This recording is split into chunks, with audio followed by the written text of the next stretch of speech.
Today we are seeing Sierra Urbana, a 60-year-old white female. Her chief complaint is, "I'm ready to start my next step of cancer care." The patient has completed chemotherapy and is ready to start hormonal therapy. Her past medical history includes non-metastatic breast cancer diagnosed November 5th of 2018 after a routine mammogram.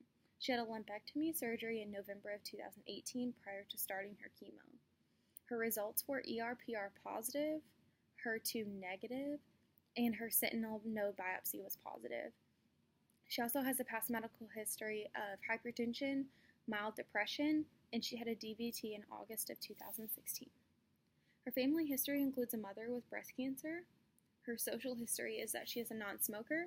She has 4 glasses of wine per week and denies illicit drug use. She has 3 grown children. For her medications and allergies, she has no known drug allergies. She is currently taking amlodipine 10 milligrams by mouth daily and fluoxetine 40 milligrams by mouth daily. She has completed AC plus T chemotherapy, which would include doxorubicin 100 milligrams IV every 2 weeks for 4 cycles, and cyclophosphamide 1000 milligrams IV every 2 weeks for 4 cycles. Those were together. And then she had paclitaxel 150 milligrams IV every week for 12 weeks. All of her immunizations are up to date.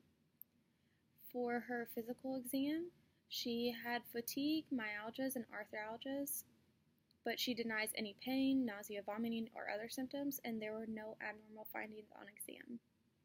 Her blood pressure is 128/74, her heart rate is 74, her temperature is 98.8, her respiratory rate is 16, she is 66 inches tall, 136 pounds, making her BMI 22 kilograms per meter squared. Her serum creatinine was 0.9, her platelets were 300,000, her white blood cells were 3,500, and her creatinine clearance was 65 mils per minute based on the serum creatinine of 0.9 and patient's current weight of 136. So, patient is ready to start hormonal therapy for non-metastatic breast cancer. Again, she has non-metastatic breast cancer diagnosed in November 2018. She underwent a lumpectomy, then completed the AC plus T chemotherapy, and is now ready to start hormonal therapy. She tested ER/PR positive, therefore she should start adjuvant hormonal therapy for a minimum of 5 years. Per the NCCN guidelines, she is postmenopausal, so a candidate for an aromatase inhibitor.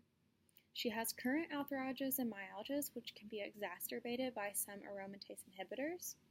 Alternatively, tamoxifen could be prescribed, but it has risks of thrombosis, and the patient has a past medical history of DVT. Therefore, I would not recommend tamoxifen.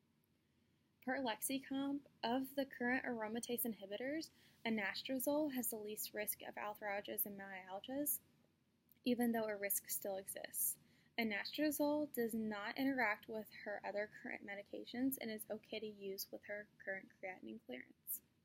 So our goals are to decrease the risk of breast cancer relapse, increase her quality of life and extend her life, and minimize the side effects and adverse effects of drugs. So I would continue the fluoxetine 40 milligrams by mouth daily, continue amlodipine 10 milligrams by mouth daily, and add anastrozole 1 milligram by mouth daily for a minimum of 5 years.